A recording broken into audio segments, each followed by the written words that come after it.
Hello வணக்கம் friends. இது உங்கள் உலக பெட்டகம் சேனல். நான் உங்கள் ராஜ். இன்றைய பதிவில் நம்ம பார்க்க இருக்கிற பொருள் என்னன்னு பார்த்தீங்கன்னாக்கா, ஹார்ட்வேர்ஸில் பயன்படுத்தக்கூடிய doctor ஃபிக்ஸிட் rust remover repair bro. இதனுடைய பயன்பாடுகள் என்ன, எங்கே பயன்படுத்துகிறோம், எப்படி பயன்படுத்தணும் அப்படிங்கிறத பற்றி நம்ம பார்க்கலாம். ஸோ இதை பற்றின விரைவான தகவல்களை நம்ம பார்க்கலாம். வாங்க வீடியோக்குள்ளே போகலாம். ஸோ இந்த டாக்டர் ஃபிக்ஸிட் ரஸ்ட் ரிமூவர் அப்படிங்கிறது எதுக்காக யூஸ் பண்ணுறோன்னாக்கா, இரும்பு கம்பியில் இருக்கிற துருவை எடுக்கிறதுக்காக நம்ம இதை பயன்படுத்துகிறோம். இது கட்டு வேலைகளில் பயன்படுத்துகிறாங்க, கட்டுமான வேலைகளில் பயன்படுத்துகிறாங்க, கொத்தனார் யூஸ் பண்ணுவாங்க. ஸோ இதனுடைய பயன்பாடு எப்படி இருக்குன்னு பார்த்தீங்க அப்படின்னாக்கா, ஒரு இரும்பு கம்பியில் ஒரு கன்ஸ்ட்ரக்ஷன் பண்ணிகிட்டு இருக்கும்போது மேலே எக்ஸ்டெண்ட் பண்ணுறாங்க அப்படின்னாக்கா, அந்த இடத்துல கம்பி துரு பிடிச்சிருக்கும். காங்கிரீட்டு போட்டிருக்க பில்லரை உடைச்சிட்டு எக்ஸ்டெண்ட் பண்ணுவாங்க இல்லையா, அதில் அந்த கம்பியில் ஏதாவது துரு ஃபார்ம் ஆகிருந்தது அப்படின்னாக்கா அதை ரிமூவ் பண்ணணும். ஸோ துரு பிடிச்சிருந்தாக்கா கம்பியுடைய ஸ்ட்ரென்த்தன் குறையும். ஸோ அதை இம்ப்ரூவ் பண்ணுறதுக்காக நம்ம அதில் இருக்கிற துருவை ரிமூவ் பண்ணணும். அதுக்காக இந்த டாக்டர் ஃபிக்ஸிட் லிக்விடை யூஸ் பண்ணுவாங்க. ஸோ கம்பியில் நல்லா ஒரு காட்டன் துணியை வச்சு ஃபுல்லாக துடைச்சிட்டு, அதுக்கப்புறம் ஒரு எமரி ஷீட்டு, ஏதாவது ஒரு தேய்க்கிற ஷீட்டை வச்சு நம்ம நல்லா சுரண்டி எடுத்துட்டோம்னா, மேலே எந்தெந்த இரும்பு துகள்கள்லாம் ரொம்ப போல்டாக பலவீனமாக அதில் ஒட்டிக்கிட்டு இருக்கும் கம்பியில்.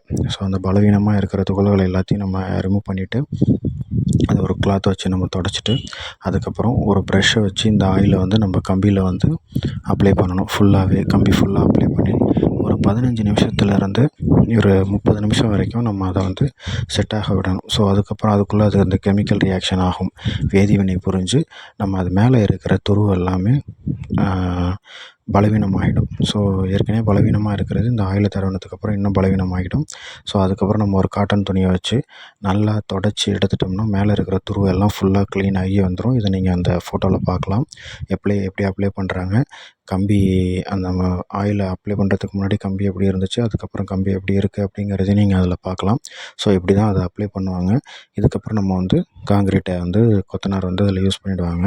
ஸோ இதை நம்ம இப்படி தான் அதில் பயன்படுத்தணும். ஸோ இதில் வேறு எந்த ஒரு கிரிட்டிக்கலான ரொம்ப சிக்கலான விஷயமும் கிடையாது. ரொம்ப ஈஸி, ரொம்ப எளிமையாக நம்ம இதை கன்ஸ்ட்ரக்ஷன் ஒர்க்கில் நம்ம ரொம்ப எளிமையாக பயன்படுத்தலாம்.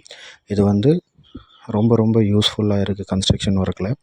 ஒரு ரிப்பேர் ஒர்க் பார்க்கும்பொழுது நம்ம இதை அப்ளை பண்ணோம் அப்படின்னாக்கா, கம்பியினுடைய தரம் வாழ்நாள் நீடிக்கிறதுக்காக இந்த ஆயிலை நம்ம யூஸ் பண்ணுறோம். ஸோ இது கன்ஸ்ட்ரக்ஷனில் இருக்கிற இன்ஜினியர்ஸ், கொத்தனார் எல்லாருமே இதை யூஸ் பண்ணுறாங்க. இதை நம்மளும் தெரிஞ்சு இந்த விஷயத்தை இது எதுக்காக பயன்படுத்துகிறோம், இதனுடைய பயன்பாடு என்ன அப்படிங்கிறத உங்களுக்கு சொல்லணும் அப்படிங்கிறதுக்காக தான் நான் இந்த ஒரு வீடியோ போஸ்ட் பண்ணேன். ஸோ இது உங்களுக்கு யூஸ்ஃபுல்லாக இருக்கும். ஸோ இது போன்ற நிறைய விஷயங்கள் ஹார்ட்வேர்ஸில் இருக்கிற பொருள்களை பற்றி நீங்கள் தெரிஞ்சுக்கணும் அப்படின்னாக்கா, கண்டிப்பாக நம்ம சேனலை சப்ஸ்கிரைப் பண்ணுங்கள். இன்னும் நிறைய பதிவுகள் இருக்குது. நம்ம நிறைய யூசேஜஸ், பொருள்களுடைய பயன்பாடுகள் என்னன்றதை நம்ம பார்க்கலாம். ஸோ அதுவரை உங்களிடமிருந்து விடைபெறுவது உங்கள் ராஜ். இது உங்கள் உலக பெட்டகம் சேனல். நம்மளுடைய சேனலை மறக்காமல் சப்ஸ்கிரைப் பண்ணாதவங்க சப்ஸ்கிரைப் பண்ணிக்கோங்க, லைக் பண்ணுங்கள், ஷேர் பண்ணுங்கள், பெல் பட்டனை ப்ரெஸ் பண்ணுங்கள். ஸோ அப்போ தான் நம்ம போடுற ஒரு வீடியோஸும் நீங்கள் மறக்காமல் பார்க்கலாம். இது உங்களுக்கு பயனுள்ள தகவலாக இருக்கும்னு நான் நம்புகிறேன். உங்களிடமிருந்து விடைபெறுவது உங்கள் ராஜ். நன்றி, வணக்கம்.